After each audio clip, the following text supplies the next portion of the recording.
This is episode 182 of the Gold Squadron podcast. I'm your host, Dion Morales, and today I'm joined by Marcel. If you're not playing to win, are you really playing? Manzano. Are you? Really? Will hitting the slopes. Haywood. Oh man, Chewbacca, you better be careful. Bring a helmet. Stay safe. I almost said sloops, by the way, when I saw In the sloops. in the sloops. And Ryan B-Wing Staniszewski. Yes, the B-Wing, it has made its way to Star Wars Squadrons, along with the TIE Defenders in the future. So excited. New map, many new things. Support your game, you get good things. That's just true. You know what, dude? I will say, like, as soon as I saw the announcement for it, I was like, but what about all the problems that Ryan talked about? How is this rotation thing gonna work? I'm like super curious to see how it's gonna go. I called it. He called it. Swish. He called it. B-Wing TIE Defender, not exactly in the same class, just offshoots of their current ones. Mm-hmm. I like it. I like it. So let's start with our news segment today.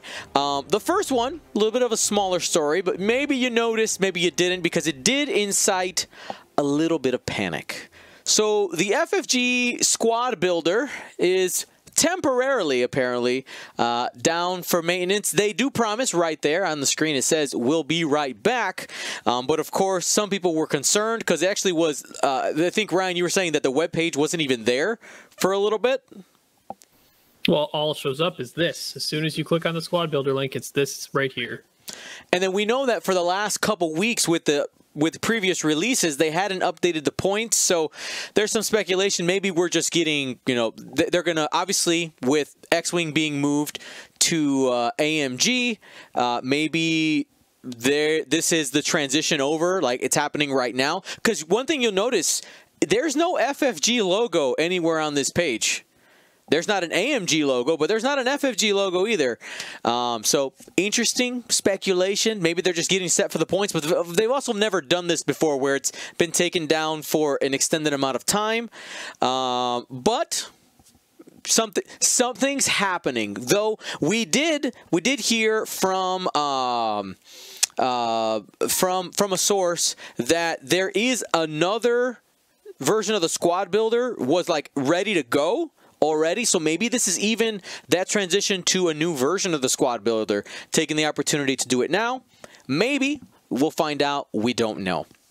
Now, our bigger news story for today, and I know Marcel is ready to go. He's ready to go. He's ready to fight with somebody on this. Marcel's face like, what are you talking about? You know what I'm talking about. And that is this announcement that Atomic Mass Games made today, talking about organized play. Last week, there was a lot of panic about organized play. We weren't sure what's going to happen, what's not going to happen, how is AMG going to look at this, and right now, I'm not going to read it verbatim, but I think the most important things in here is that that one of their focuses is, you know what? I'm just going to go ahead and read it. All right.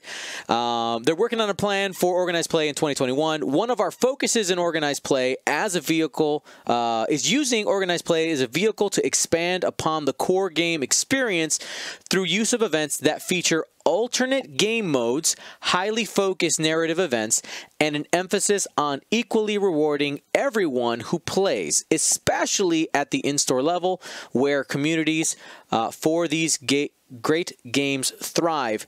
They also do say here in this next paragraph, we're looking forward to bringing our organized play philosophy to these great Star Wars miniatures games while, and I think this is important here, continuing the types of events these games have enjoyed throughout their time under the watch of Fantasy Flight Games. We'll end there. So let's talk about maybe some thoughts, concerns, worries. Marcel, I think you were probably the most vocal when we were talking about it. What are you worried about, my man? Well, more than anything, I'm worried about a couple things. One of them is I was trying to find out who plays Marvel Crisis Protocol. Just see what their experience is like. They haven't in a year, maybe we're getting close to a year and a half now. They haven't really done much competitive play, and even like the framing thing. Basically, I'm afraid that the competitive play is going to suffer, and as a result, X-Wing itself is going to suffer. I think everybody loves the side events, but the side events are there as as kind of if you miss the cut, or if it's a 3-day event and you're playing on day one, and then you're trying to it's there to pass the time and maybe make a couple extra bucks and just have a little more fun in a casual environment. So I'm just afraid that they might lean too heavily on everyone gets the same prize. We're going to play a narrative event. We're going to play Aces High styles. We're going to do Atari clusters or Arturio, whatever they call it. Or we're going to do like the Death Star run or whatever it is. But take the focus away from competitive play. Now, I see that when they say, well, we're going to continue to do what we always did at the blah, blah, blah. I don't know I don't know who they're retaining or how they're managing to keep what they're doing when they've never done it. Like they don't have any experience doing that.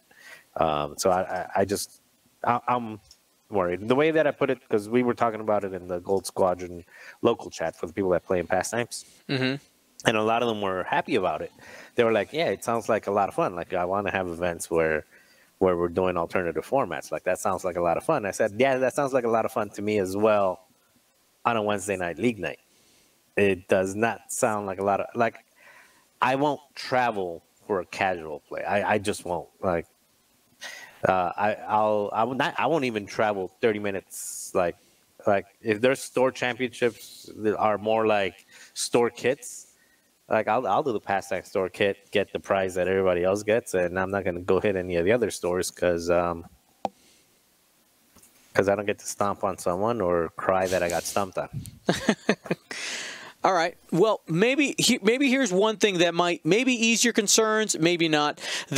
One of the things that is on the Atomic Mass Games website is that they did say that they were planning. Now, there isn't anything very specific on it, at first glance here, but they were planning on expanding their organized play in March 2020, but obviously COVID happened, so things really changed. Maybe there was going to be something big at Adepticon. Obviously, this is all speculation. They can have published that they were going to do something, but we don't really know what it is. So, Marcel, is your concern more that even if they have something that's called national championships, that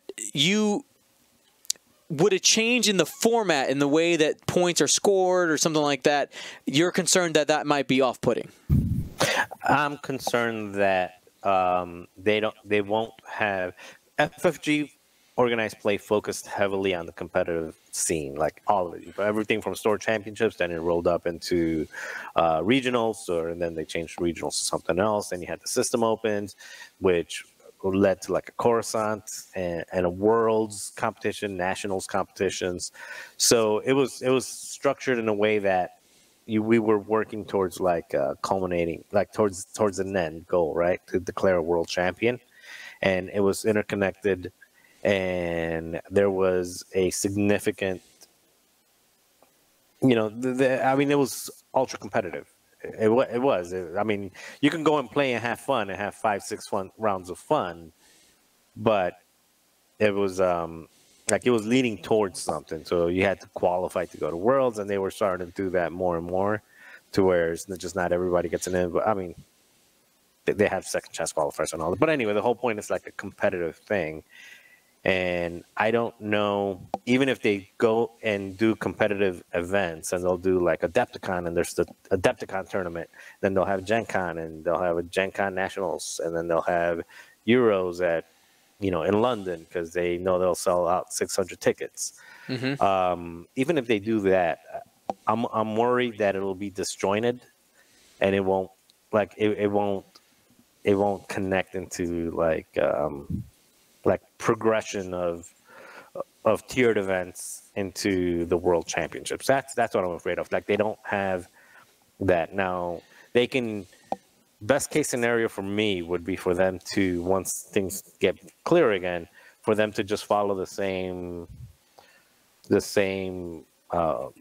roadmap that FFG had, at least for the first year, learn and then make adjustments moving forward. But just take the same roadmap, do the system opens, do the nationals, do the worlds, even if the worlds is in Seattle, or let it be in Seattle.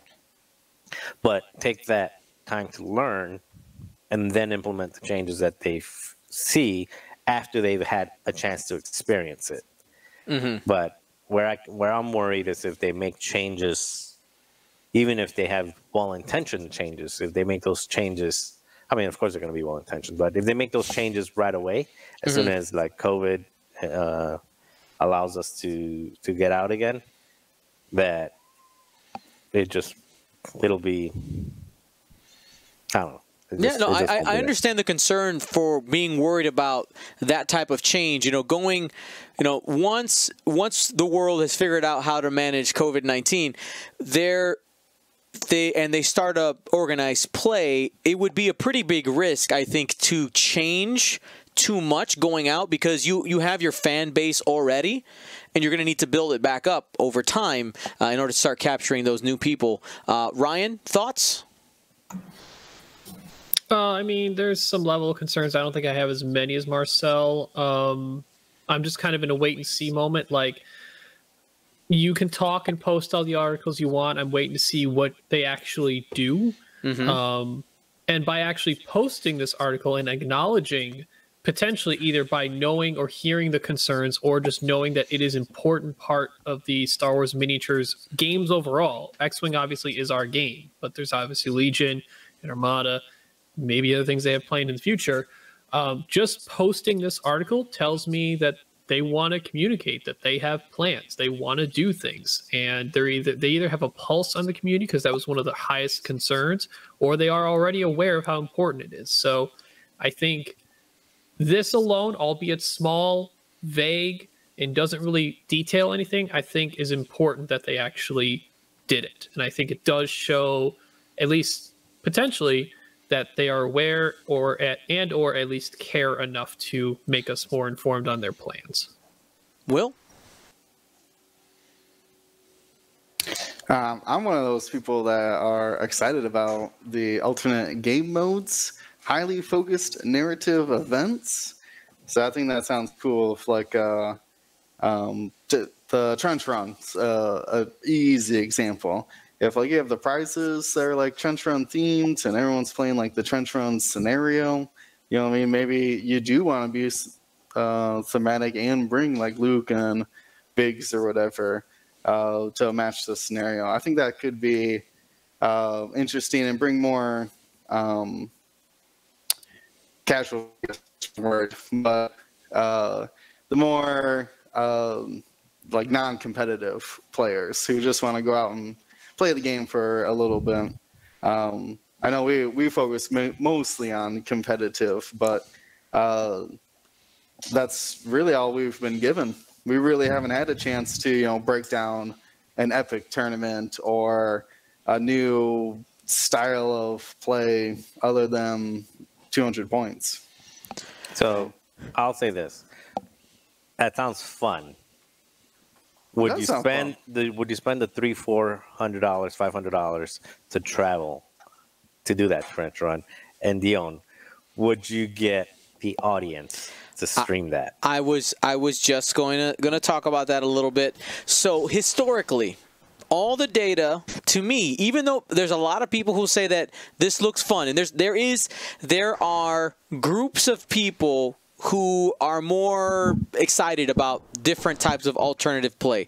But the numbers say that if I were on a Wednesday night to say, hey, today we're going to stream Epic, we would instantly lose more than half of our audience. Just instantly gone. We're like, oh, this is not the main competitive format. I don't want it. Now, there's a question of me as a content creator, just being completely honest, that if if the organized play becomes disjointed, right? There's essentially two paths that can happen. If there's a lot of different alternative formats, do people start to all of a sudden care more about the alternative formats, and then viewership for it all goes up? People, there's more buy-in because, oh well, I guess it's more maybe objectives based, which is, there's been a lot of discussion about, hey, can we maybe have a way to win that's not just killing your opponent, which is not just destroying all the ships. But again, when we've had different types of alternative play, people don't show up. It's just the reality. You see plenty of. So, for instance, in the last Gen Con, there were several epic events that people put on that either you had half the people showing up, and when I mean half, it's like 8 people. Like they had 16 slots, and you had 8 people sign up. Or you had nobody taking a look at it, and there were still tickets available. I know, Adepticon, talking about Adepticon. I know it didn't end up happening, but the interest is just really, really low when it comes to alternative formats. So that's something that I'm curious, but at the same time, a little skeptical. We'll have to wait and see. Mind you, again, if that is the competitive format, maybe we have more buy-in. I think the concern is somebody who's like, well, I liked the old way. This isn't for me anymore, and go somewhere else. And of course, we don't want to be losing people for that. But all in all, let's wait. Let's find out. Let's see what happens. And one of the things, you guys know that I try to be as transparent with you guys as possible. While I know there's been a lot of people saying that that Atomic Mass Games has been really great at engaging with the community for the Marvel Crisis Protocol. Right now, they have several of these press releases where they have on the bottom that, hey, press, please contact us at this email and we'll get back to you. And I have been emailing them for a week straight and have received 0 response. Not even I've tweeted them, Instagrammed them, and emailed, just trying to get some response from somebody over there, and I've gotten nothing. So maybe they can't say anything, or whatever. Like I'm on the fence as to how I feel about Atomic Mass Games. I'm hoping that we can work together and do some awesome stuff for you guys, for them. But I have a lot of questions. I got some questions. I emailed them again today. It's like, hey, do you guys want me to ask this in a different way? Like, let me know. How can I help you, Atomic Mass Games? Please, little robot man, contact me. Alrighty. Let's take a look at the notes here. But yeah, so still no response, and hopefully we do hear from them. But guys, Will, do you know what time it is? No. It's sponsor time, okay? So as you guys know, we usually make the podcast episodes commercial free, and let me talk about the sponsor a little bit. They contacted us and said basically to my face that they didn't think that we could get 10 people to place an order on their site, and I accepted the challenge. So today's episode is commercial free, except for this commercial, of course, is sponsored by Manscaped. All right, get 20% off and free worldwide shipping with. Wait. Who? Manscaped. Oh, they're the ones that sent us that email. They had that like 10 really bad Star Wars penis jokes. Those guys. Yeah, like referring to my nether regions as a lightsaber, or even my dangling bits as Death Stars. Or that I wouldn't want to be the hairiest Jedi in the Resistance. When clearly we know that should have been a Wookiee analogy. Toby's pretty hairy. Pretty much. Mm-hmm. But that's besides the point. That's besides the point.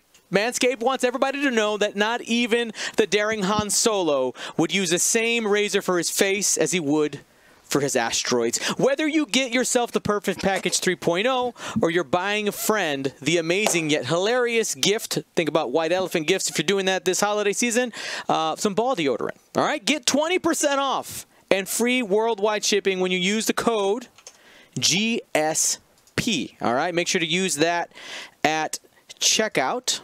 You can also type !sponsor in the chat for a link to the website, or click the link in the description below. That's 20% off your order with free worldwide shipping at manscaped.com, and use code GSP at checkout. You can even combine our code with any offers they have on their site already. May the force be with your Death Stars? Yeah. Your Death Stars. Okay. GSP at checkout. Bad. talk about like space balls and the size of our shorts. Listen. It's a new frontier. Yes. Okay. Yeah. Okay. There's a code. Work to the website. We're gonna move on. We're moving on. Okay. This is. We're moving on. Okay. We're gonna talk about Jango and the Tri-Fighter. We're gonna do some rankings today. Let's jump into it. All right. So, just so you know, I'm going to be following on the screen because I don't have Discord up and it's not in the notes. Oh, no worries.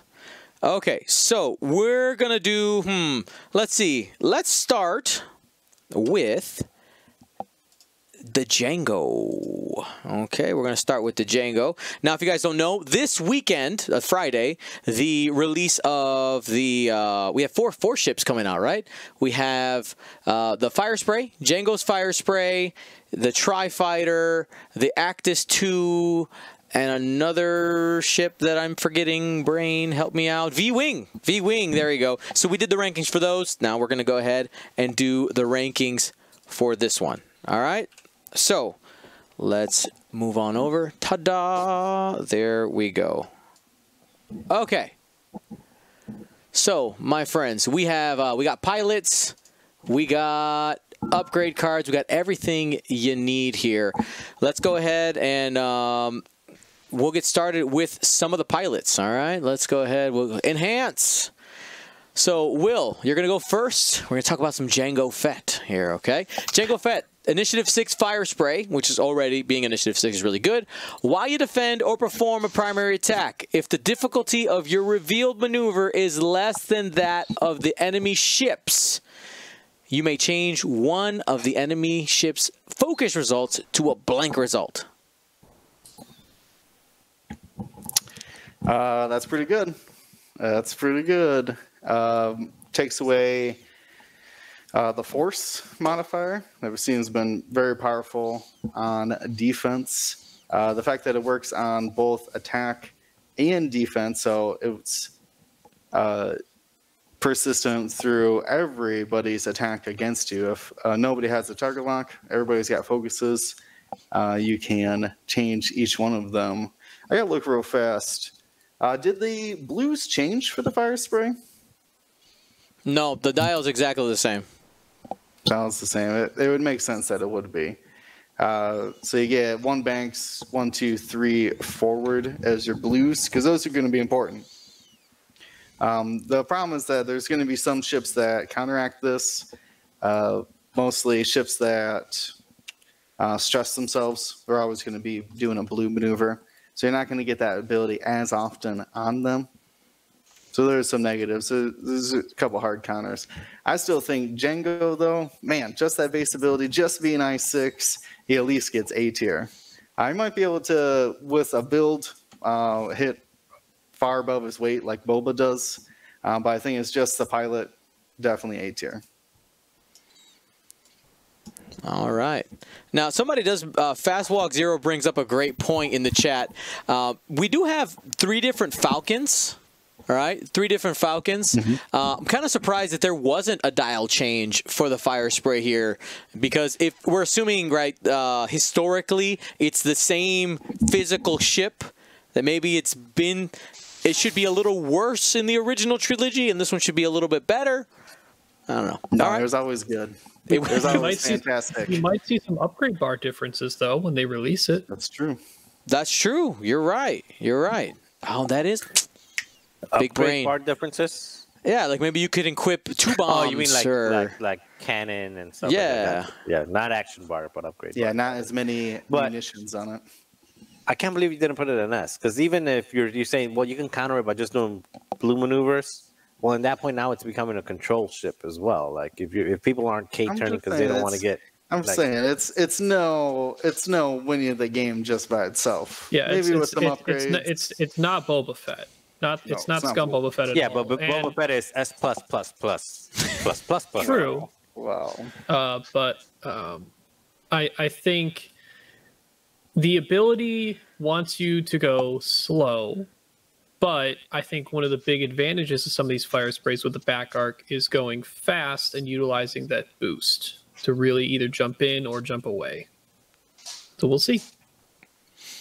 All right, now let's go to the next name pilot. This one has a lot of people are talking about this one. Zam Wessel.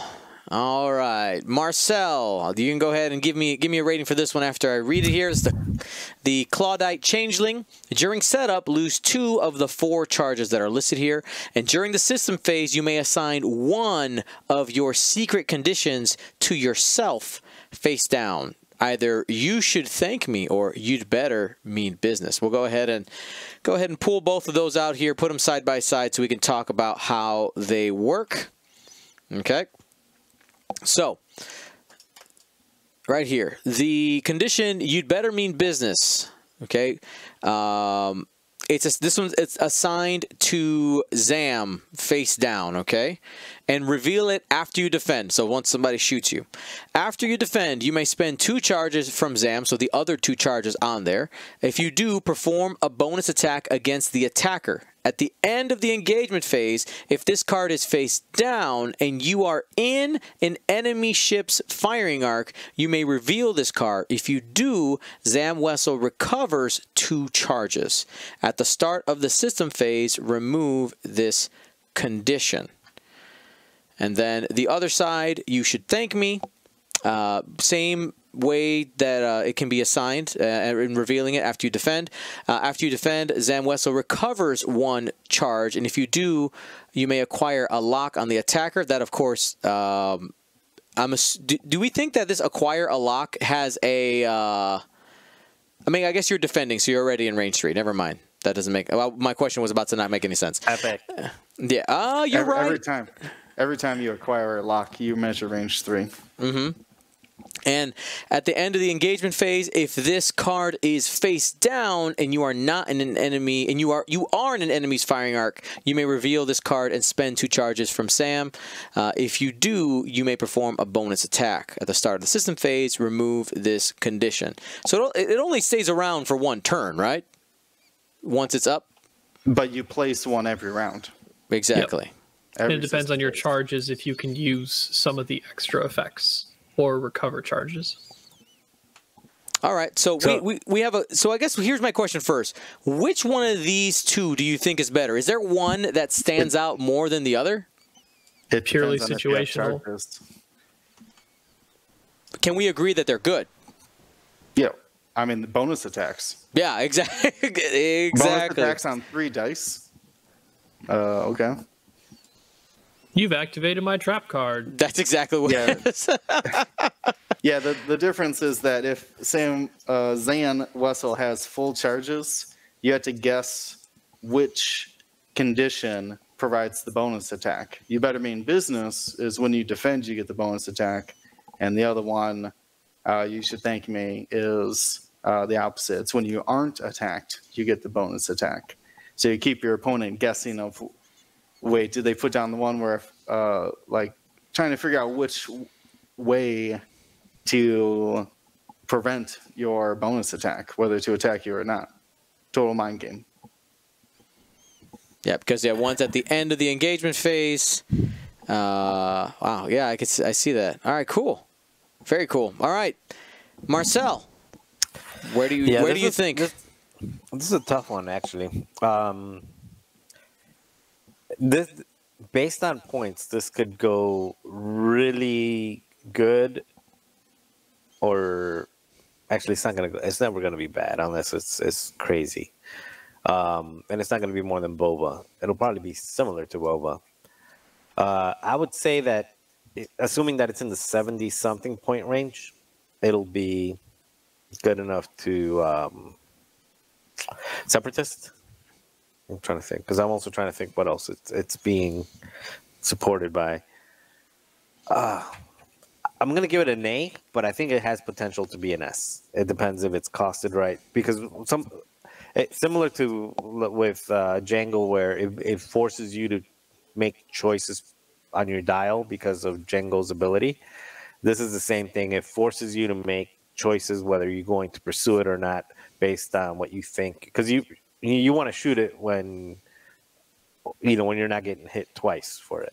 And we know how strong shooting at, like getting a revenge shot is. We know how, quick draw, people avoid it. They're like, nah, I just guess I won't shoot this turn. Same thing for Dengar. But that's a really powerful trigger that's a really powerful thing when somebody just says, nope, even if I got a shot, I'm just going to choose not to. And making people either making this the target because you're choosing that and saying you're gonna have to shoot me, and just if it has reinforce, just keep it does have reinforce, just reinforce and say shoot me or else I'm gonna shoot you twice, or and then to protect your other ships, or the other way around. I don't know. I'm stuck. I'm gonna put it as an A+. Is that allowed? As an A+. I'll allow it. Okay. Cool. We'll stack these up and you can and get put the them conditions in A and or the conditions in S and the ship in A. There you go. All right, good idea. We'll do that. Boom. Because I5 is good. I5 Firespray not bad, but those conditions though. Can you think about it? They got Darth definitely Maul, I5. I mean Darth Maul, Jango, this thing, and then Sun Fac. I mean, you got 2 6s and 2 5s now for the Swarm faction. Marcel just leaving all the droid boys behind. Oh yeah, you forgot about them Tri-Fighters. They don't exist yet because we haven't ranked them. They're not real. I think Zam might be pretty meta dependent. The card seems like it's good against the low ship counts, right? Because there's less ships that can attack you. The more ships there are on the board, the less those conditions are going to come into play. Exactly. All right. Next, Ryan, we have Boba, little Boba, baby Little Boba. Survivor Boba. That's Initiative right. 3.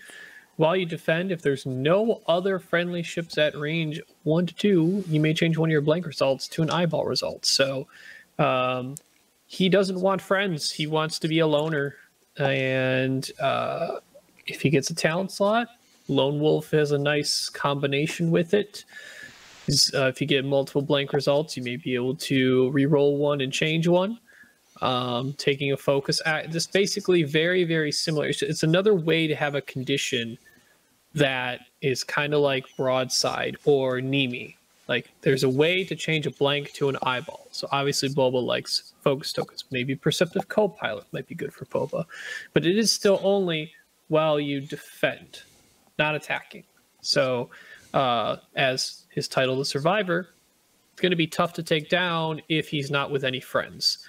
You're in a faction that likes a lot of friends, unless we see new archetypes come up that Marcel's talking about, 2, 3 ship, heavy hitter type lists.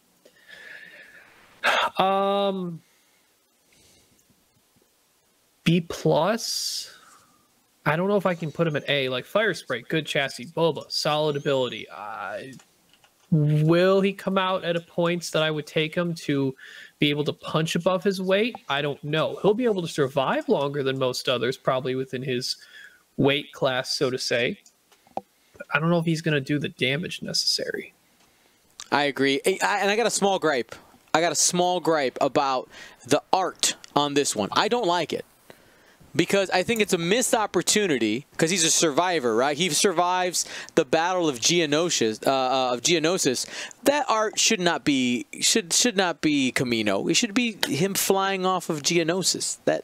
Because he survived. Oh, in before alt arts of him holding the helmet of Jango, like that scene. Yeah. Survivor, right there. Come on, FFG artist. Sad. Missed opportunity. All right. And then we have the Separatist Racketeer. I mean, when it comes to the generics, it's completely dependent on the points. But from what we know of the Scum Firesprays, we don't see the generics. We just don't see them because there isn't a value there. So it's not really fair to rank our homie here. But we're going to go ahead and just put it back in the waiting room because, again, it's not really rankable. All right, let's get to some of the Separatist-specific upgrades here. We have a big set of them here. We got 5 upgrades. Let's go ahead and grab those. And, you know, we just did Boba. Let's go Boba again. Baby Boba. Gunner card. Take it, Will. Don't forget to unmute yourself. Yeah, that would happen. I got so excited about Baby Boba. He is a Separatist or Scum gunner.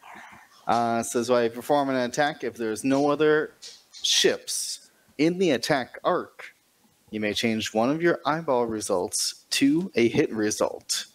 So that's pretty powerful. But again, going against swarm play here, looking for those one-on-one fights.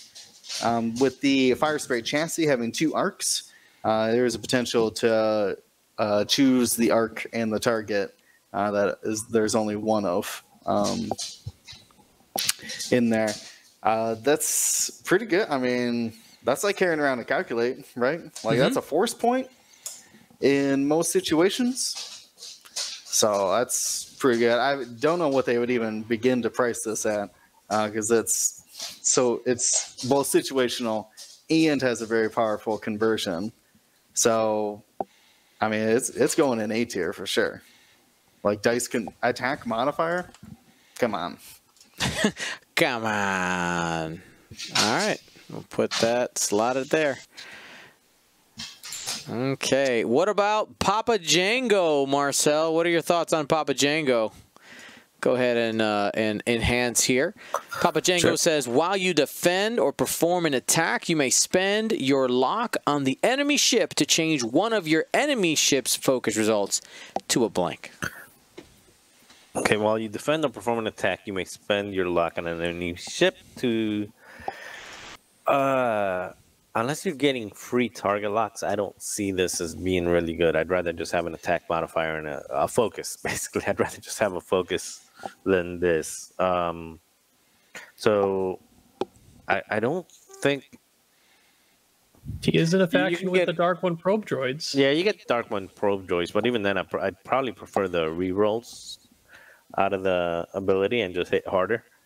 So while you defend, I'm going to put it as a B. I think you were trying to talk yourself into A and you smacked yourself down to B. Yeah, but even if I have like a target lock and a focus because I took probe droids and it's just that. Zam gets free locks when she's trying to recover charges, but even then, the opponent's going to have to be attacking you twice.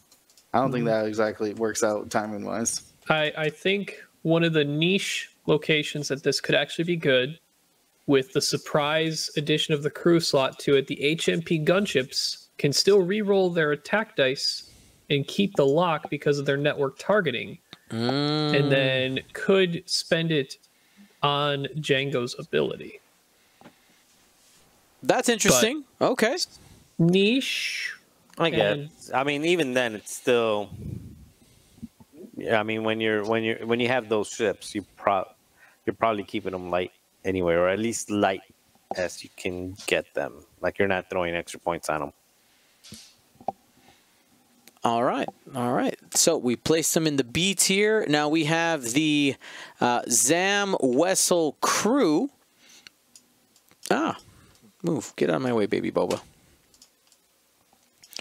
So Zam says lose 2. I mean, it's essentially, this is the same as her pilot ability, right? Except this only has 2 charges, whereas the pilot has 4. Has 4. That is a big difference. And this can also be a scum crew. So a little bit less flexibility here. Yes, also Scum. But also, if we take a look here, Jango was also Separatist or Scum, and so was Baby Boba Fett. So that's important to note. They can be played in both factions there. And yeah, so you're bringing potentially Zam's ability over to the Scum. I think that's where some of the more interesting maybe combos with Zam are going to... Put it on the YV666, man. Get those bonus attacks on that big O arc. Oh, there you go. I like that. I like that or not, because the YV needs help. Needs help big time. I like that. Yeah. So Zam, I'm kind of commandeering this one. You'll do the next one, Ryan. But I think this has, if it's priced well, has a potential not necessarily in Separatists, but in Scum to end up pushing some other ships into A tier. I'm going to go ahead and slot it into A tier. I like the addition from Bahamut Dragonlord in the chat. Play Maul and then Zamweisel on Dooku, so you have 2 double-shotting Sith infiltrators. Ooh, baby. Or make it easier on yourself, just play Maul and Zamweisel Pilot. I did notice that Zamweisel just says perform a bonus attack. So this actually isn't bad on HMPs either, because they could bonus attack another missile. They sure could. They could potentially have target locks out there already for more rerolls, which we know that being able to attack more than once with modifiers just greatly increases your chances of doing more damage and being more effective.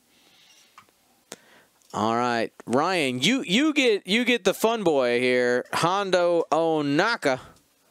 Take it away. Fun is one word to describe it. All right, crew card can go anywhere in the game because he works with anybody. Just depends on the deal you want to make. Action: choose 2 ships at range 1 to 3 of you that are friendly to each other. So either your friendly 2 ships or your opponent's 2 ships that are friendly to each other. Coordinate one of the chosen ships and then jam the other, ignoring range restrictions. This card is really, really, really good. Dangerously good. There's an easy way to find a ship on your side that can be jammed, or there's an easy way to find a ship on your opponent's side that's stressed or has already done every single action it can do to coordinate. That far-reaching coordinating and jamming is really powerful. And wait, I got a question. It can go anywhere in any faction. Wait, can you coordinate a stress? Because it specifically says coordinate and then jam. If you coordinate a stressed ship, you fail the action, so you do not. Nope, the ship fails doing an action, not you failing to coordinate. Okay. Yep, it's allowed an action. So you don't give it an action. You don't force it to barrel roll or boost or do something like that. You just allow it to take one action. Okay, and with FFG rules out, it is interpreted by the community.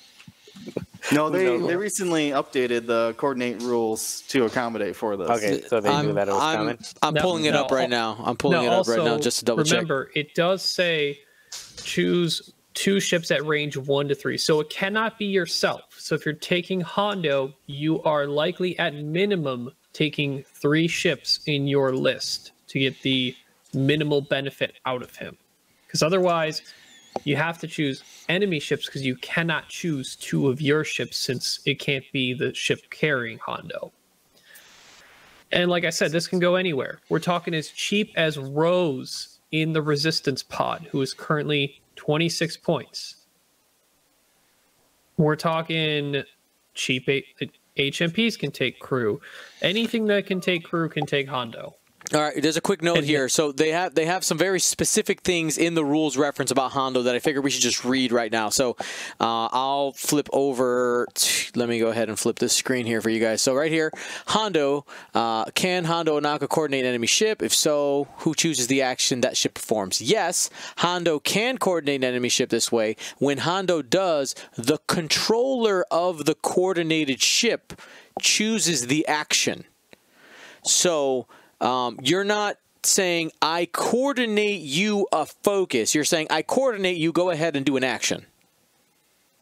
That's how that works. Now, the thing you were talking about there, Ryan, was you could corner somebody into saying, hey, you only have one choice. You can only barrel roll, and we know that barrel roll is terrible. It's a bad idea in either direction.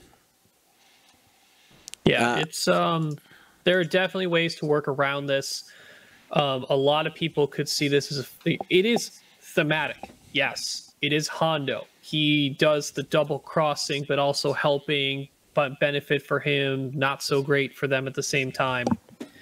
But actually, man, you can game this system really easily. Yeah, actually don't hate it on Force users also. If you're relying on Force users as well, like if you have to gem your Force user to get a really good action on somebody else, and also I was thinking something like Lando that's got 2 actions already, so he can move, use this, and then take his regular action and basically end up with 3 actions. This is even Initiative 6 coordinate. Yeah, Han Solo and the Resistance can take C-3PO, and he gets a calculate for doing his Hondo action. Ridiculous. Yep. There's a lot of stuff that can happen with this. From Agent Terex and Major Stridon, who was barely ever used, but we see Agent Terex being used a lot. Range 3 jam, it hurts. Hasn't been absolutely game destroying, but we have not had coordinate to range 3 besides Major Stride, but that is an expensive upsilon that nobody takes. This can go on any crew carrying ship. So S tier, easily, please by God, make this cost real points. I don't know, Ryan. What's real points? We're talking 8, 9? We're talking double digits? 14. Double digits, easy. 12 or 14. 15 plus, hopefully. Look, if Rose Tico's at 26 points can take Hondo Onaka, she immediately needs to be somewhere in the 40s. I think 12 points, because even a 38 point, like I look at it like AP5, right? Not AP5. Yeah, AP5 with Leia, giving everybody every 3 turns, basically free cadence and coordinating them. Not jamming, but that's 37 points, 38 points, something like that. So Rose with this probably in that same range makes sense. We'll have to wait and see. We only got to wait a few days. It's not a red coordinate now too, so don't stress. So Rose won't stress anymore. Yup. Yup. No tactical officer needed. It's true. It's true, yeah. Hondo is going to create some absolute menacing stuff. It's going to be hilarious. And I think depending on the points, that's where people's feelings on Hondo will end up, depending on how many points it ends up being. Because we can all agree that we see the potential for just all kinds of shenanigans. Yeah, look, Hondo, if they're going thematic with this one, Hondo costs a lot of money. He does. He makes big deals. He does. He costs a lot of money. What if he costs different points in different factions? Would that be crazy? Nah, he charges everybody the same, right? I would say different points per scalable points by initiative, but not by faction, yeah. Initiative might actually matter. Like, as much as I hate overdoing the scaling points thing, yeah. Man, I6 coordinate, oof. This is true. This is true. We'll have to wait and see. Because I think probably our problem here is the cost of jamming is not necessarily equal to the value you're able to get out of a coordinate. And that's where the concern is in this, if anybody's still missing it. Just like Ryan said, when you do it to the enemies, you coordinate the stress ship. When you're doing it to friendlies, you just jam the ship that's going to K-turn. We already did K-turn. Yeah, I'm just thinking about this on a lat with 2 Jedi. Like on a lat with 2 Jedi, you can, just use it offensively or defensively, and the lat's already giving out free rerolls, and then you're also giving out free actions and jamming the one that probably doesn't need it. Where's my panic button? We got a panic pilot. Panic pilot. I want off the ride. Hondo might be the hero that the Republic needs. Maybe Hondo's is the hero that they need. Alrighty. Now let's go ahead and go into some of the other cards that are available in the other factions here. We have the Weapons Systems Officer. It's a gunner card. It says after you perform an attack with the target lock requirement, you may acquire a lock on the defender. What are your thoughts, Will? Oh, sorry. You know what? We forgot to do the Slave 1 title. We'll do that after this one. That's fine. Okay. We're good. All right. So this works on... So you're looking for outside of Firesprays. Because this is the generic card. You're looking for ships with munitions and gunner slots. This is actually quite a few of K-Wings, Punishers, Bombers. What else am I missing here? Jump Masters. Gunboats. They have a gunner slot? No, they don't. Soon. They should. What? We're talking Y-Wings. All varieties of Y-Wings have gunner slots. Skirgs? No, Skirgs don't have missiles. So there's a lot of ships that have the potential to actually take this. Though I'm... here's the main one. Ryan brought this to my attention when we first saw it. TIE SFs also have a gunner slot and love missiles. If you're not using that Special Forces gunner, man. Dengar is brought up in the chat as well. Passive Sensor Weapon Systems Officer missile. With TIE SF. So I'm thinking that you see that SF combo. Now, I don't think you'll be able to spam it as much as you normally could, but Passive Sensors Weapon Systems Officer and then your missile of choice seems like a good filler brawler for the TIE SF. You know, what if you... Cluster missile. Cluster missile. Or concussion, whatever your spice of the day feels like. This is very interesting. Works with a lot of things. I'm not sure, man. I believe that they're gonna price this out of cheapness. Like, look at the other gunners that they're pricing out right now. Like the suppressive gunner just came out, right? And that was 6 points on large bases. Hotshot Gunner is like 7 or so. And Jagal was like 5. So I assume it's going to be about an average. It's not going to be cheap. Veteran Turret Gunner is 4. That depends on the base size. Oh, that Veteran Turret Gunner is the front and back when you're like an arc or some Firespray. So I don't think it's that bad. I just think it's going to end up being like 5 or 6 points. Too expensive to really spam to its fullest potential. So I don't know where this will actually find its outside of, I think, Firesprays. Firesprays, maybe Punishers, like Redline. Redline wouldn't mind that. So I think it has utility. I think I'm still going to put it in B tier, though. It's going to be pretty niche. I think that's a safe call. There's some combos. We'll see if anybody can find them. All right. I like the art. Yeah, the art is cool. We got a little Y-wing pilot there hanging out. Could tell that's who they were thinking about when they designed it. Next one, we got the false transponder codes. 1 charge. After you acquire a lock on an object or an object acquires a lock on you, if you have 1 active charge, lose 1 charge, and jam that object, ignoring range restrictions. Take it, Marcel. Marcel's reading through it a couple of times. Like, let me make sure I understand what is going on here. Yeah, I'm kind of. Is object just object, or is it object is anything in the game? So an enemy ship is an object. Okay, so it as counts well. for enemy ship. So Yep. if I target lock Ryan, or Ryan target locks you, you can spend the charge and if I have an active charge, I can use my charge to jam him. So I can target lock him and jam him at the same time. Once. It's the first not a time. may, it's a must. yeah, you must. So it has to happen. And the very first time you do it. So the very first time you take a target lock, you have to jam, or the very first time you get target locked, that person gets, you jam that, you discard that yeah. target lock. Essentially, The control piece here for an enemy is they could force this to trigger by target locking you. Be like, I'm gonna have a ship that doesn't matter as much, target lock you and take that jam, and your false transponder codes have been used.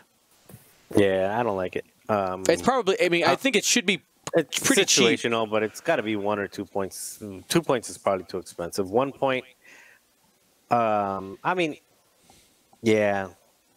I mean, I don't know. I would on a Z95. Maybe throw a couple of these on there just to keep them alive and make them a little bit more of a target if they're cheap enough, 1 or 2 points. What do you think about it on Torpedo Jumpmaster? On Jumpmaster, I would take Contraband Cybernetics over this anytime. So I'd probably agree with that too. It's too important for that ship. yeah, I mean, I'm thinking on ships that have multiple, like the Kirax fighter, they have 3 illicit slots. True. I also, you can actually, one place where I can see this is in the Agent Terex, and giving this to Quick Draw or giving this to Kylo. So give Kylo a torpedo, a proton torpedo. Just SF and FO. Huh? Yeah, we've made this mistake before. Terex is FOs or SFs and FO. So yes, quick draw. Terex can only pass it off to SFs and FOs only. Yeah, correct. Ooh, sorry to whoever I cheated. Is a big no. Okay, well I cheated somebody. Sorry about that. So just kind of throw this but out anyway, there. yeah, give this to a fire control system, Kylo, and you can't give it to Kylo. Not Kylo. I mean, fire control. Kylo can't get fire control system. Fire control system listed either. Yeah, give it to Quick Draw or something like that, maybe. But again, I'm gonna fall back on. You need multiples because there's probably gonna be better illicits for this. So I'm gonna put it as a B. So speaking of multiples, when you said Z95, I went, "Oh, why would you put on Z95?" Then I realized we also have a card upcoming in one of the other packs called Tracer Missiles. You can do multiple Scum Z95s with false transponder codes and Tracer Missiles, and after you acquire lock from the Tracer Missile, that ship is going to get a whole lot of jams. Now, multiple jams is probably way more than necessary. Yeah, because they clear, they don't stay. Yeah. It sounds funny. Okay. You know what though? You got 6 jams. It could be good against. It could be good against because they do stack, right? They do stack. The jams do stack on a single target, versus something that likes to token stack, that likes to get focus evade. You can, if you have 2 ships with this that are low initiative, you have a weapon against high initiative ships. Imagine Darth Vader, even though he does have the Force, being jammed by being target locked by 3 low initiative Z95s coming in and giving him 3 jam tokens. He can't target lock, focus, those don't matter. He only has the Force. Also, we talked about Zam, both crew and pilot having that condition of acquiring lock as well. So a lot of things have that. You go back to one-time use. Yeah, no, for sure. Yeah, I'm not saying we're shifting. I'm just thinking where else this can go. Isofane brought up Java Crew on a YV666.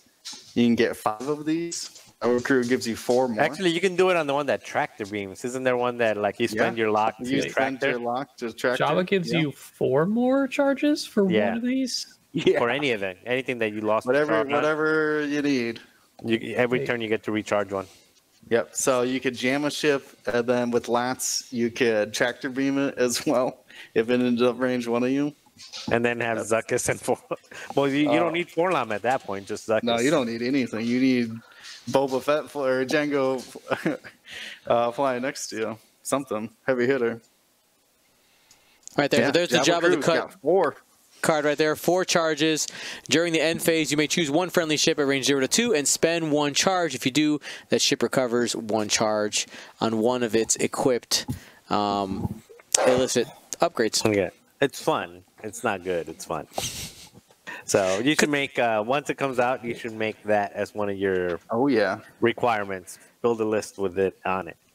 All right, we'll see how offensive unreactive Jamfi, but it is helpful that it's a must, so your opponent does have the ability to choose which ship if they go to attack the ship with it.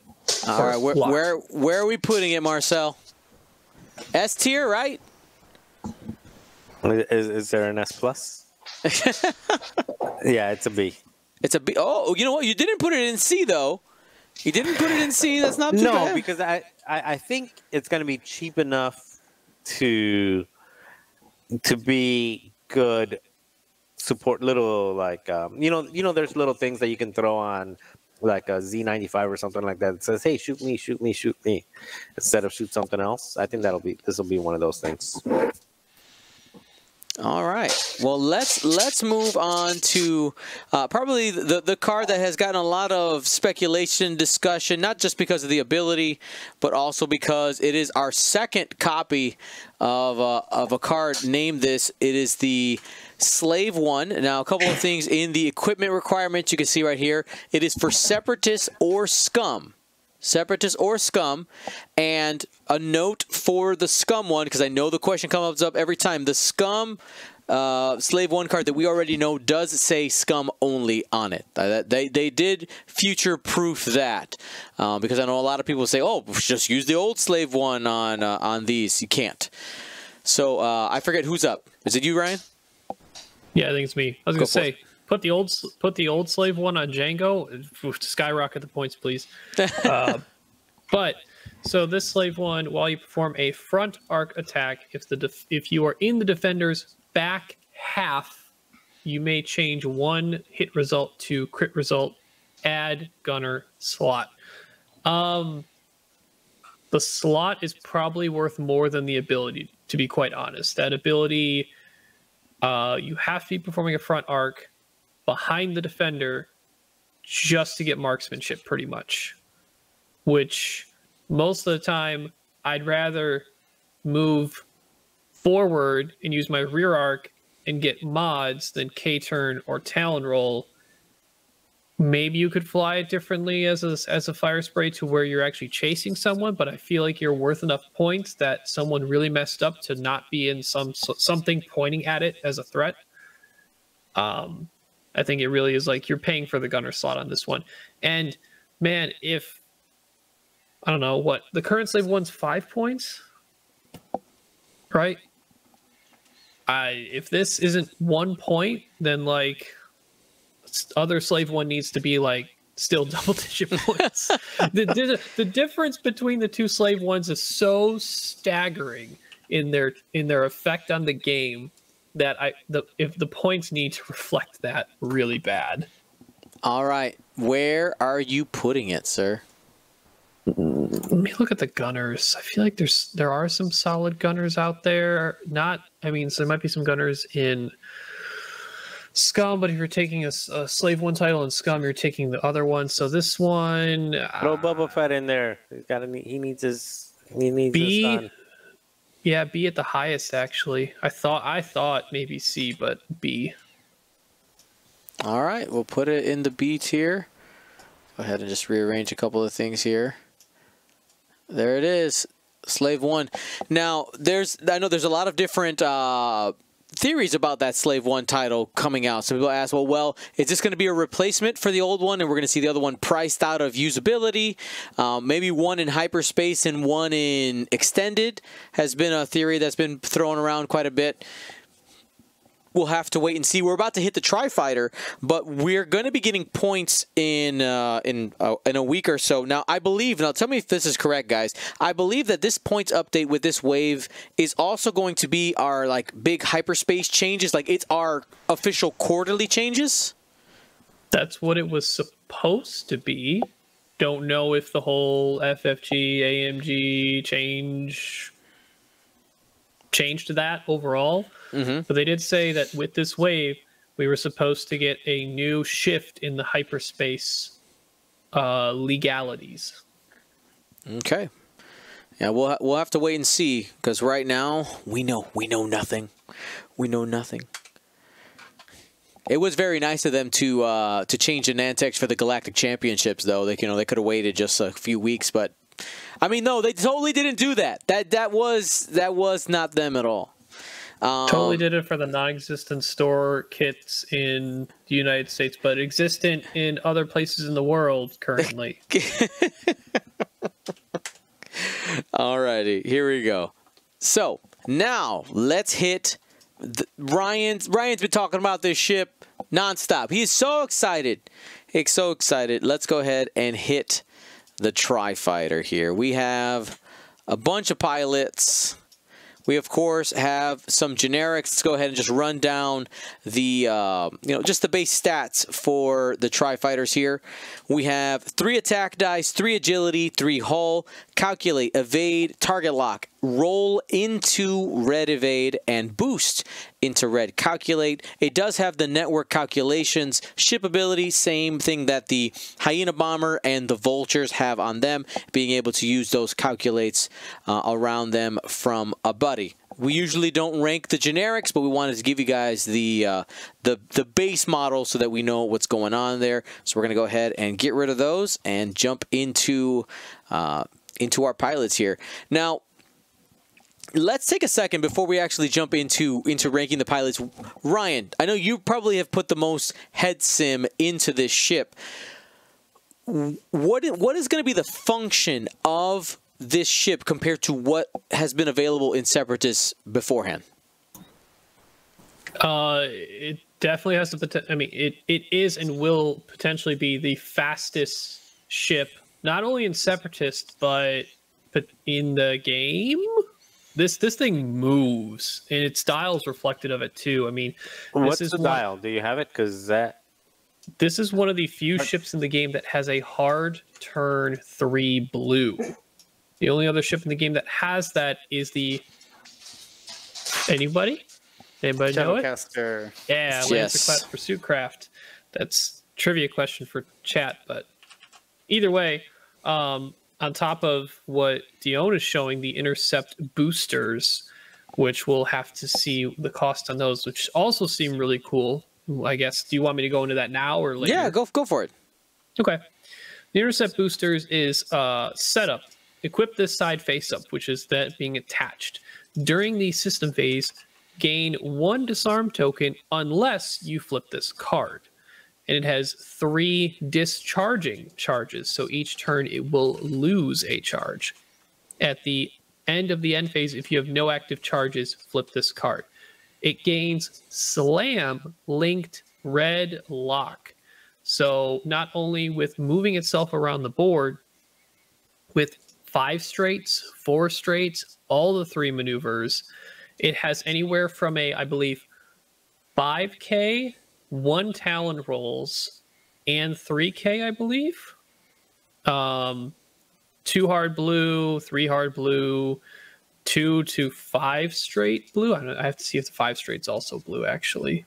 I'm pulling it up right now. Droid Tri-Fighter. No. Right, the 5 straight is white.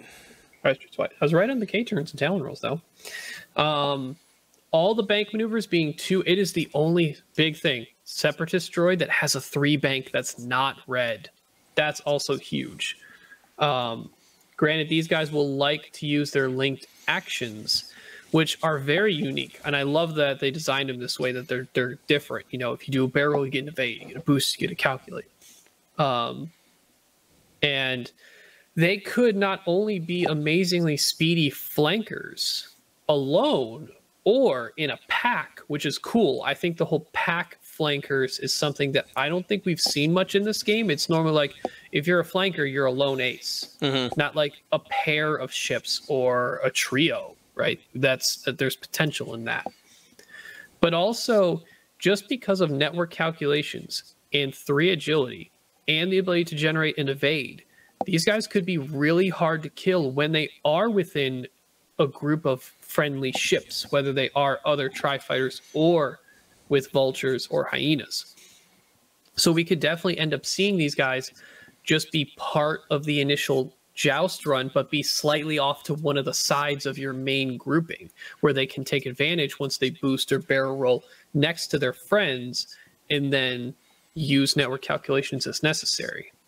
Because we haven't had network calculations on a 3 agility ship yet either. So yeah, when I look at this, I see, like, if you just look at the base chassis, its stats and its action bar, it is technically worse than a TIE Interceptor. But then you have network calculations. Like, this ship might get priced in many different directions. It could be the same as a TIE Interceptor. It could be a little bit less. It could be much more, just because of network calculations. And maybe you can't double reposition, but having mods on these guys is really important via the green tokens it can generate and what you can potentially equip on it. The TIE Interceptor can't equip as much. These guys can take things like missiles and I think sensor slot and this config that allows for slamming, which we've seen can be really good too.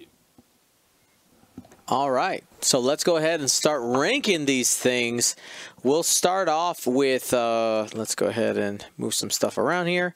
Let's go ahead and start off with, not the generics, Dion, with the higher initiative ones. Let's move that over. Here we go. So we'll start with the, oh my goodness. Where are we putting them boosters? Oh, we'll grab the boosters in a second, because I want to reference what we got here and then see how that fits in there. So take it away, Will. Here we got the Flak Arfok prototype. It's a double pip, so you can have up to 2 of them in your squad. During the system phase, you may spend your lock on a ship to look at that ship's dial. Give me that dial. It's mine now.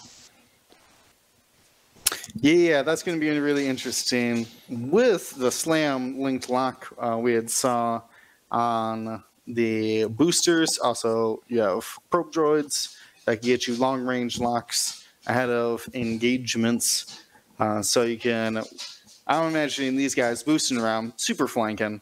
They come in out of arc, grab the lock, and then can immediately spend it to see what you're doing. Before even the first engagement, or during that first engagement, they can find out what you're doing.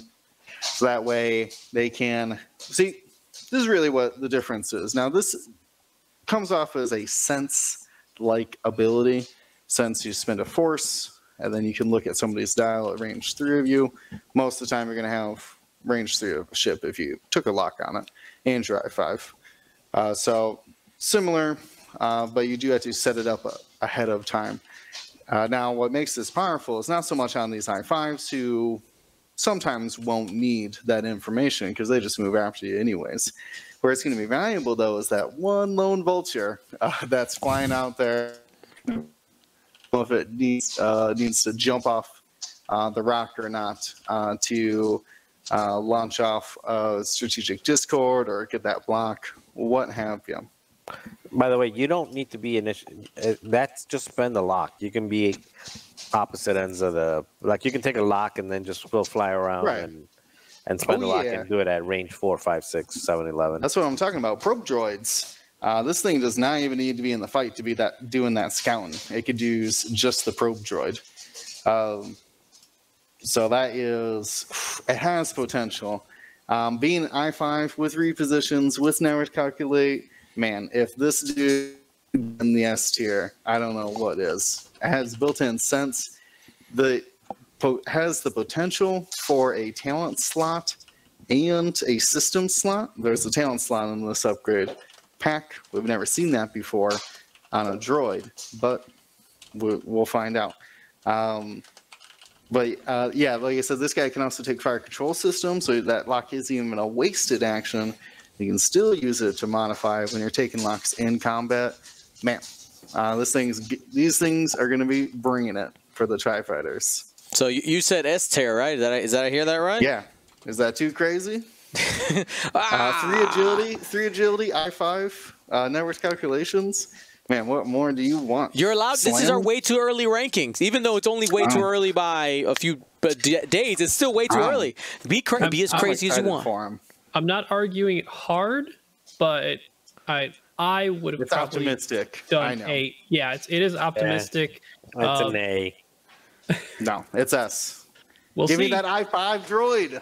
I've been waiting so long. Vroom vroom. So fast. All right, Marcel, let's go ahead and take this one. We got Dish Track is what I've nicknamed this one, by the way. Dish Track. All right, DIS. Oh, I got a way better nickname for you. Oh, go for it. Because I think this is the joke. This is intentional. It says clever circuits. Okay? Once you read this ability, it's literally from Jurassic Park, clever girl. While you defend or perform an attack, you may spend 1 calculate token from a friendly ship in the enemy's firing arc to change 1 focus result to an evade or hit result. All right. I see you. Marcel, what do you think? So you're saying clever girl, not this. So remember Jurassic Park, he goes to aim at one raptor, but the other one comes right at him from the side and gets him. This is the one that comes at him right from the side.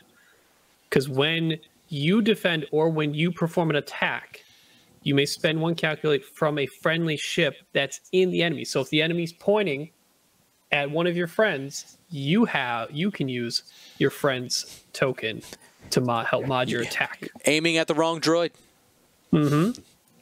Yeah, I got it. Okay. I mean, I get. It's a stretch, but I get what you're saying. I like the ability. It's a flanker. I like the ability. I'm not in love with the initiative. The initiative 4. It's not going to be flanking as much, or as well as the initiative 5s and 6. So, I mean, long story short, I'm just going to put it as a. I think it's an A because it's definitely a good ability, because even if it's part of the squad, you don't have to be necessarily at initiative 1 of the ship to take advantage of the network calculate. So it just extends that network calculate. Both. You can network calculate and use his ability. Yeah, and that's why I would have abdicated to put this one in S tier, and actually maybe better than the 5.5 one.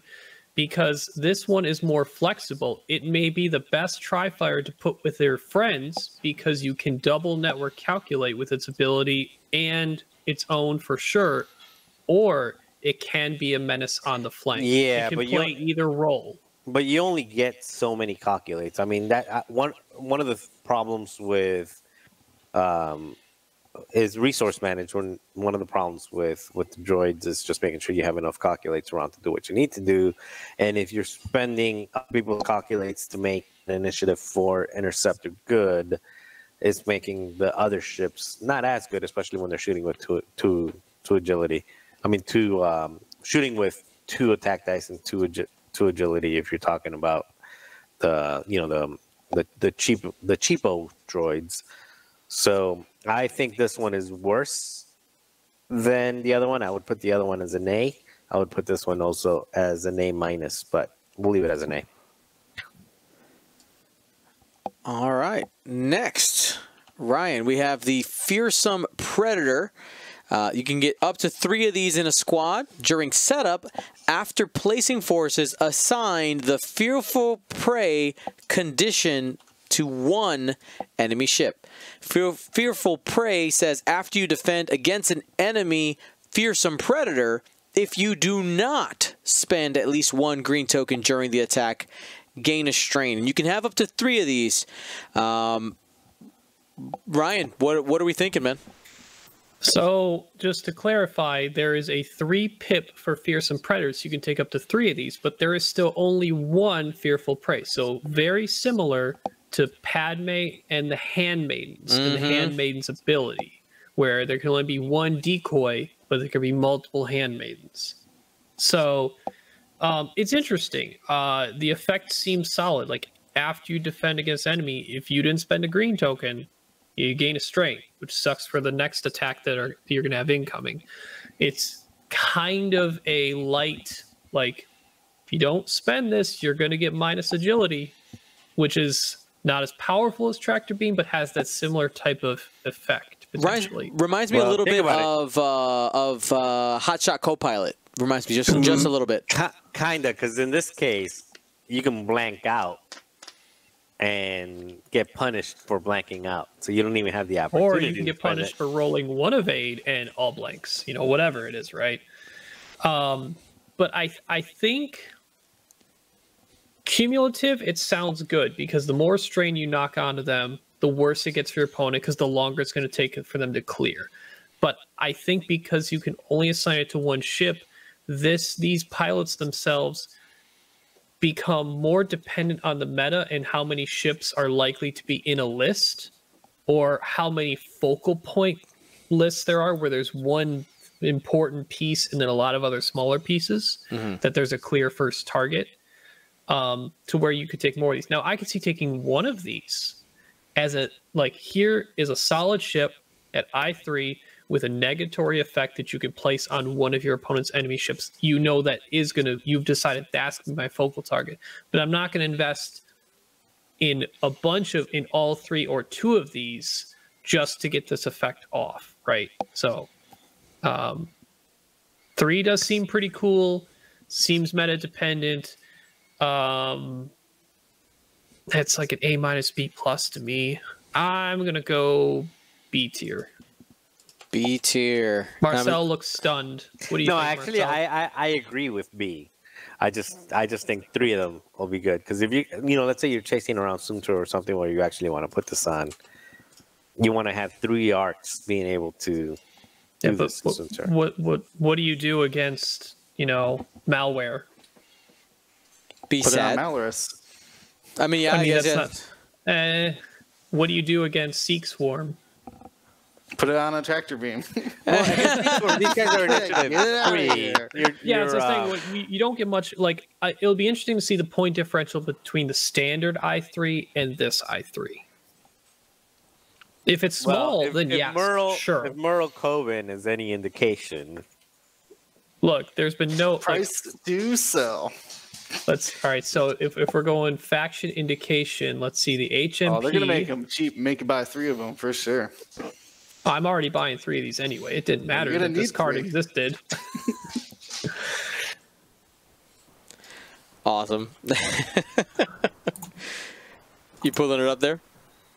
I mean, so it varies, right? So we have HMP droid gunship, where you have the base backdoor drone is 34 and the Geonosian prototype is 35, so that is only 1 point difference. But then you have the Separatist Predator, which is 36, and the Yondan Oppressor, which is 40, which is 4 point difference, but definitely a better effect. So it depends on how much they think the effect is going to cost. It's only going to be applied to 1 ship, so maybe there's a chance it's only a 1 to 2 point difference. All right, here we go. Next one. We got DIS 347, target acquired. At the start of the engagement phase, you may acquire a lock on an object at range 1 to 3 that has a friendly lock. So not range 0. Not that you would want a lock at range 0 if you're going to be firing that turn. I mean, maybe you would. There's situational, but anyway, 1 to 3 only. I honestly really, really like this ability, especially in a faction that has DRK probe droids available. Could be really good in some type of mixed droid salad. in there. I think if you don't have enough points to put in, the Initiative 5 or Diss Track in there / Clever Girl, I think this might be where you spend your points, assuming that it's not too much more than that generic I3 that we talked about earlier. That's we have to wait and kind of see where those points are. As for tier, I mean, I'm leaning towards A tier. I think it could really quickly drop down to B tier. But one thing I really like about the ability that I want to point out again, it is at the start of the engagement phase. So you do get to react, which makes it really, really solid. You get to see what happens. Of course, as you start losing friendly ships, the value on this starts going down. But if this ship can help you get to the end game, start taking out your enemy ships, you do have network calculations. You could end up target lock calculated and have an almost fully modded shot going into the engagement phase. I'm gonna slap it in tier A. Yeah, when you're talking about Dark One probe droids, the HMP gunships already like target locks spread across a list. But when this one can say, hey, if the target lock's already spread and I got all my main targets covered in one lock, but I want my HMPs to reroll 2 dice on this target in the turn that I'm choosing, I want this guy to add that lock on top of it. All right. Now that we've gone through all the pilots, let's go ahead and have a little debate about the Intercept Boosters. Intercept Boosters says at setup, equip this face up. Okay, equip this face up. And during the system phase, gain 1 disarm token unless you flip this card. At the end of the end phase, if you do not have any active charges, flip the card. Now, the opposite side of the card is right there. You can see it doesn't have anything on it. You've lost the boosters. The boosters have been detached. It has 3 charges decreasing. Each turn, you are losing a charge. And it gives you the slam into red target lock action. Only droid tri-fighters can take this, and I'm assuming that this is going to cost some points. I don't think it's a 0-point configuration going into it. Will, what do you think? This is just like all the other configurations for the different droid chassis. I think this one, again, will define the ship. If you are just going to be flying around next to your vultures, you won't need it. No big deal. But if you're that lone flanker out there trying to get good position, this is the card for you. I think this is almost guaranteed, or not guaranteed, almost an auto-include on the I-4s and I-5s of this chassis. The decision making you give with that slam is so big. 5 forward, 5 forward if you want. Did they not turn in on you? Well, just go twice as fast.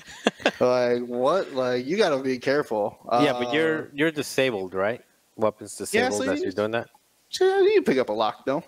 Just have that slam linked lock. You can...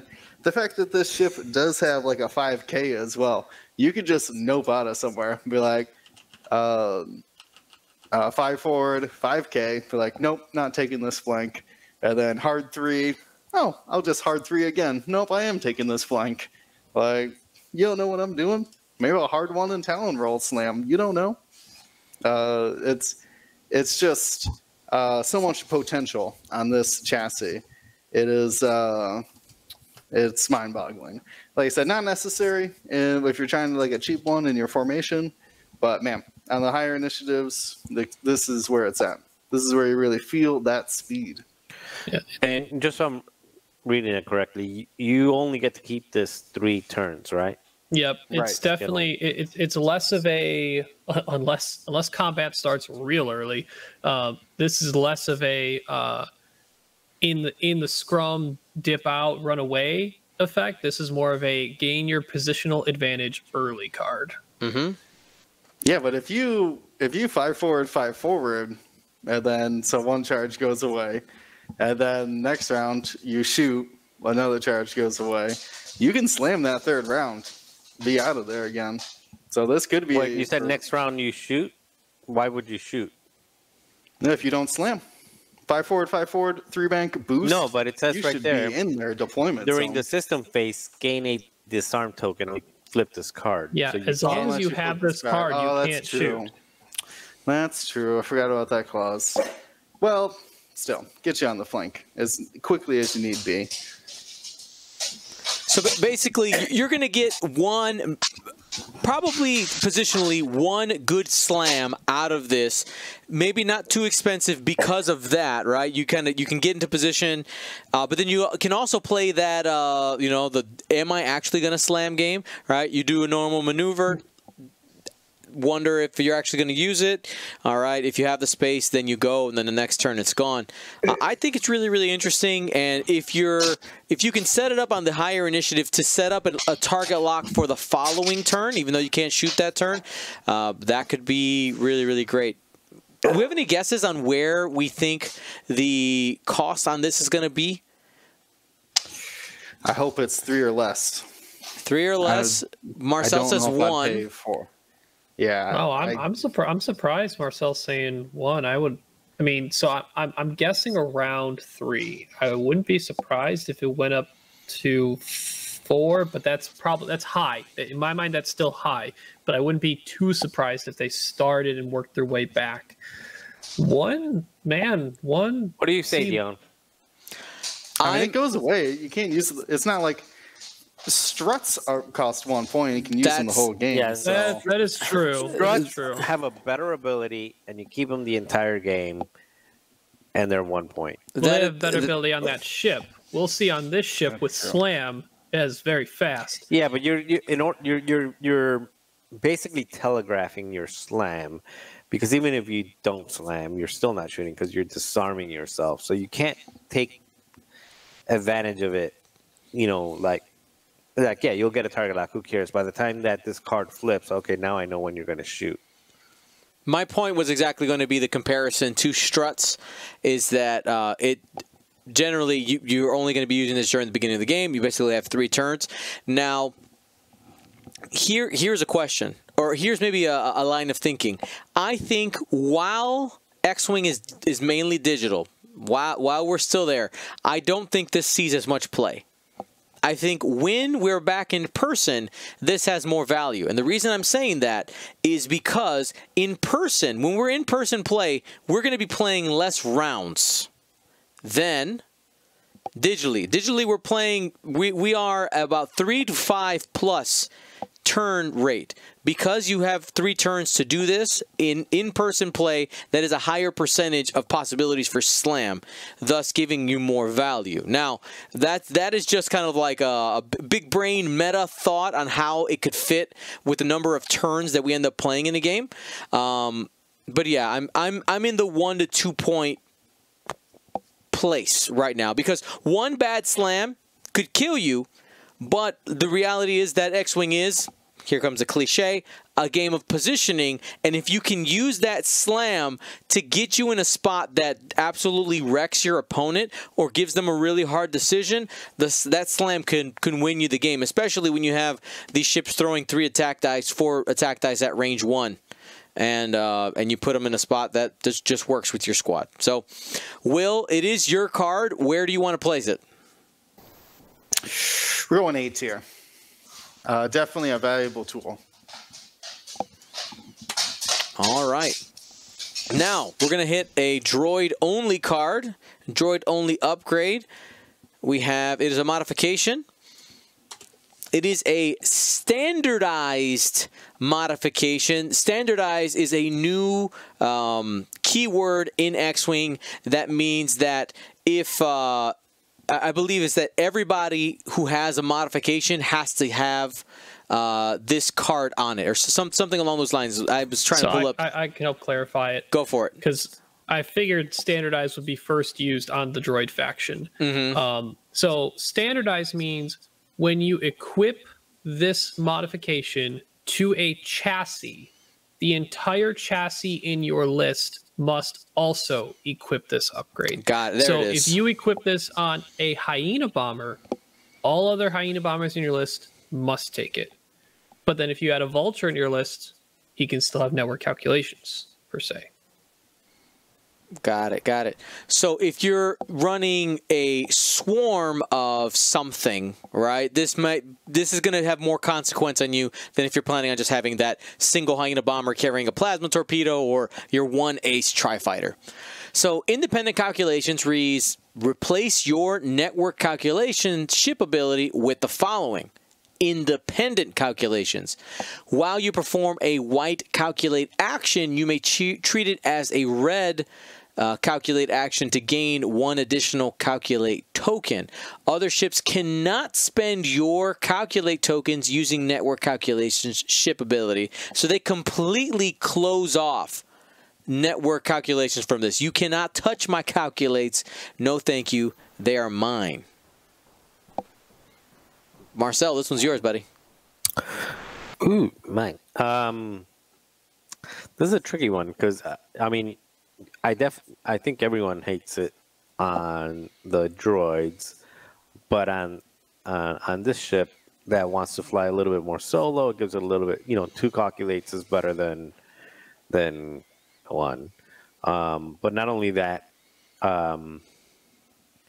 so what I don't like about it is that it specifically states when you perform a white calculate action. So that's what I don't like about it, because it doesn't allow you to reposition and link to a double calculate. You can only reposition to a single calculate in a red because it's a red calculate. So I don't like that aspect of it. I'm gonna leave it as a B. I just don't think it's really good. It's a really good upgrade all around. Unless you become an upgrade is if you're flying like the one of these guys by themselves. If you're flying one of these guys by themselves as part of, you got Jango Fett and you've got, the Relics guy and one of these, then it makes sense. Or there's an or if you're only flying one of these things, which happens to be the Initiative 4 guy that gets to use network calculates anyway, because he's got that ability of it that if the arc thing, then you can use a friendly ship's calculate token. So in that situation, that gives you a little bit of freedom to be able to still take advantage of network calculate using your pilot ability, and then also end up with double calculates when you're not, when you're just doing the solo interceptor thing. But it's still a B. All right. Now let's get into some of our generic upgrades that can be used in any faction. Let's start with the Marge Sable closure. Marge Sable referring to a maneuver by Admiral Thrawn. You can see that Galactic Republic art on there. Pretty cool. I like it. It reads, small or medium ship only. After you fully execute a maneuver, if you moved through an obstacle, structure, or huge ship. By the way, they did say that in the rules reference, there's literally like, haha, structure. We haven't told you what it is yet. It's coming soon. We'll find out this Friday. If you do that, or if you deployed, you may choose one enemy ship in your front arc at range 1 to 2, and that ship gains 1 strain token. The idea here is that the history of the maneuver is that this group of ships kind of surprises the enemy and catching them on their back foot, which is why after you come out from this obstacle, structure, etc. Ryan, what do you think? It seems pretty niche. It's definitely a epic designed card, but it does have the trigger if you moved through an obstacle, or if you deployed. There are a few deploy mechanics into this game, such as the Ghost and its Phantoms, and then also the Nash to Pup. But that's an emergency. That's a different, I believe, right? It's emergency deployment. You can stick a regular Z95 in it. Yeah. So, I mean, there are a couple things. I think it's more likely if it is used going to occur when you move through an obstacle. And then you may choose an enemy ship in your front arc and range 1 to 2, gain a strain. There's only a few people who can really take good advantage of that. Dash Rendar. You could do... Isofane brings up Mining Guild ties. Like Mining Guild ties, yeah. Move through obstacle pretty easily with those guys. Mining Guild meta. Mining Guild's giving out some strains. Could be rough. And then it's moved through and has to be a talent slot. I think what that backwards tail slide is already a talent on the resistance, so that will not work itself. It's specifically front arc. There are a couple niche cases where it will be, but will it overall be that great? I don't think so. It might just be, here's a 1-point talent, see if you can do the trick. Okay. Could it be oppressive if you have it on a Mining Guild tie? I don't know, because no one really uses the Mining Guilds with talents that often anyway. But hey, maybe. I mean, this has similar to a lot of other strain mechanics that happened during the activation phase. This has higher value the later you can do it. But the reality is that a lot of our pilots that are played at higher initiative have other talents that are better. We're taking crack shot. We're taking predator. So I don't know what's the value here. I have a Bizarro build for this, by the way. It's, Bizarro. It's landing struts Forlom. You put Kira crew, you target lock a rock, you go on, and you just keep dialing in stop maneuvers. Yeah. I don't know if you move through it. Does that count? When you don't put a template down, you did a 0, but yeah, good question. I mean, my ship's on it. I don't know how much more I can move through it or not. You are fully executing a maneuver, I think, because of that second clause. That we'd have to check the rules reference. Anyways, I've been trying to put my landing struts Forlom out on the board, and this seems like a great card for him. All right, Ryan, where are you putting this card? C tier. The first C tier of the night, I feel like. Did we have one before in the... Nope, this is the first one of the night. Yeah. You guys really think this is C compared to everything else we saw today? Well, I mean, so what would you, or do you think worse or better? I mean, I think it's a B, but I definitely don't think it's C. I think there's potential for it, especially after flying against the ship that the Thai Biggin who strains you. Yeah, the Thai Thickums that strains you. Is this put it on Rampage? Is this range 0 or just 1 and 2?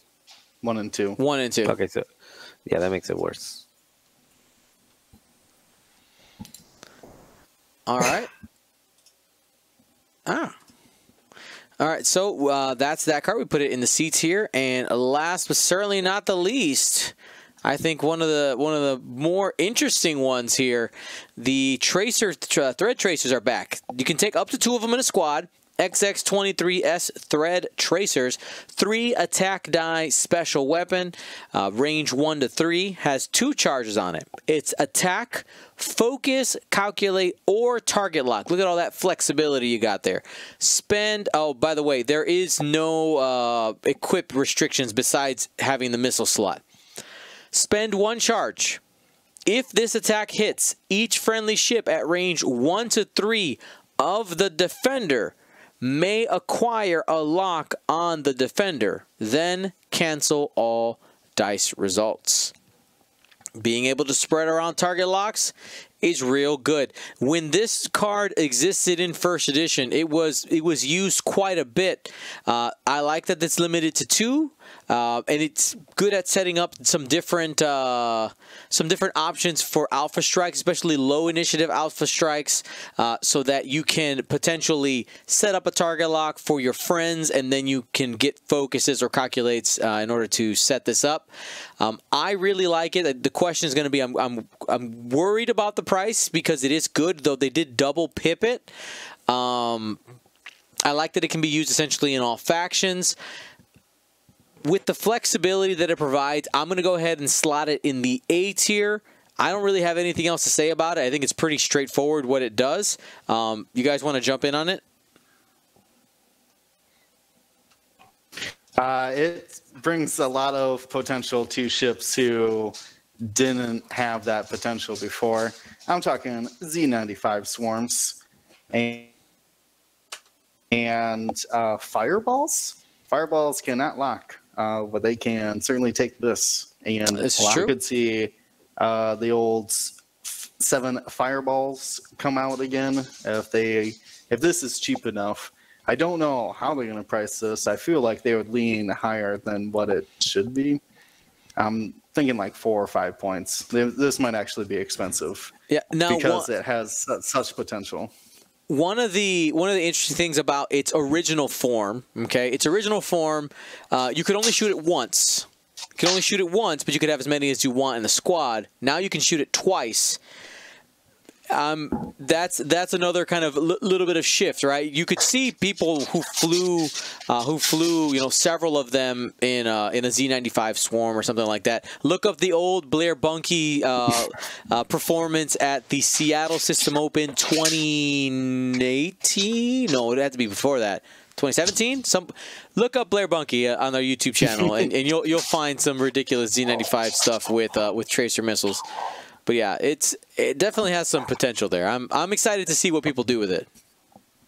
Yeah, I think the biggest value of it is actually that it's not in first edition. There's a restriction about how far away your friends could be before they can get the lock. This is completely range 3 of the defender, so anybody that could technically acquire the lock can acquire it. So that Tri-Fighter we were talking about, Tri-Fighter slamming up, takes the target lock, comes in, shoots this missile, and that round when all the other drones come into combat, they get all their locks for that round as well. So it's, man, I feel like I realize this. All right. So because of all the different things we had to talk about, we did tiers for 2 ships. We also had the big AMG discussion. We are out of time today, so no list of the week or question of the week this week. But we have a really interesting topic. I kind of want to preview it a little bit. The V-Wing is coming out too? Yeah, this weekend. Okay. Yeah. So I'll have to read and figure out what those cards are myself. Yeah. Oh, we previewed the V-Wing already. Yeah, we did. Yeah. Oh God, if it didn't happen in the last 48 hours, how am I supposed to remember? Also, this upcoming weekend, we have the Lima Open is happening. We will be streaming it. Yeah, so if it's 9 a.m. start time, that means 8 a.m. for you. Here. Okay, so there you go. So that means 7 a.m. sign into Discord for anyone playing CST time, or 5 a.m. sign up in the West Coast. Good luck to you West Coast players. I'm super excited about that. Should be fun. We will see you back next week with episode 183. And remember, take care of your Death Stars. Manscaped.com. Use code GSP. Yes, guys, we feel that it is as ridiculous as you think it is ridiculous. But hey, it is what it is. Hairy asteroids. No, this is true. All right, everybody. We'll talk to you later. Be safe. Be smart. Wednesday night. By the way, if we get the points for the next wave for this Wednesday, we will use the new ships, and they are planning for the Lima Open to use the new ships this weekend. All right, so hopefully we can get everything updated for that. The the overlay and all the stuff. We'll get it figured out. But anyway, thanks for watching. Stay safe, stay smart. Gold Squadron out.